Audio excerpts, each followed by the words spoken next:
Welcome to the wild world of automotive racing. Today, we'll be looking at a young motorsport enthusiast and ask him a little about his experiences. My name is Seth Pierce, and here's their story. How's it going? My name is Drew McNamara. My previous cars were a 2001 Lexus IS300 that I had every bolt-on you could do to include nitrous on. That was a fun toy while I was in the military. After that, I got rid of it. I wanted a car that was actually fast and didn't just look pretty. 2006 Nissan 350Z. After that, at about 17,000 miles, I twin-turboed it, and it became a very fun car. Where's a good location that you would recommend for racing or fun back roads for spirited driving? For legal racing, I would say definitely Pacific Raceways down in the Auburn-ish area. They have a good track down there, both quarter mile and a road course as well, which is very fun. It can be a little bit expensive for the road course depending on how long you want to race for. As far as for spirited driving, there's a lot of drives, especially if you're members of some car forums that people go on. A lot of the drives are out to Leavenworth, where a lot of people do definitely some spirited driving on the way out there.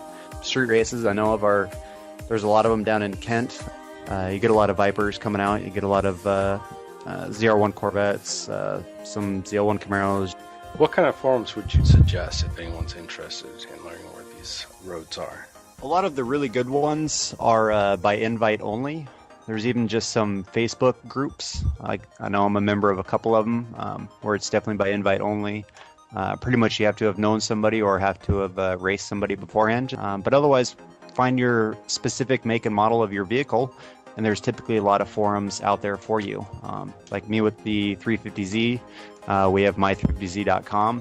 When I had my IS300, it was my.is. And then from there, you just go to kind of your local section, and you get to know a few people, and you typically get invited out to a lot of the spirited drives and everything. They're typically always on there, especially in the summertime. You normally have about one every weekend. Tell me about an experience in automotive racing that's memorable. I spanked my buddy's Viper really hard down at the Pacific Raceways in the quarter mile. I raced my buddy's Lamborghini Murcielago on the freeway, and I tore him a new one all the way up to about 170-ish. And then he started pulling on me more on the top end. But all the way up until then, it wasn't even a fair race. Did movies such as Fast and the Furious influence your need for speed, or was it something personal? It was definitely right in that time frame when I was starting to get into cars and starting to understand them, how everything worked about them. So I would say, yeah, it probably had some effect. Probably not the effect that a lot of people think it does on people. Stuff that you see on TV and everything, it influences our life all the time. As we can see, auto enthusiasts are very passionate about their path on the way to the perfect ride. Pictures are provided by Trevor Cobb, Drew McNamara, Joshua Tugman, and myself. Background music was provided by Alex S. You can find Alex S. at youtube.com.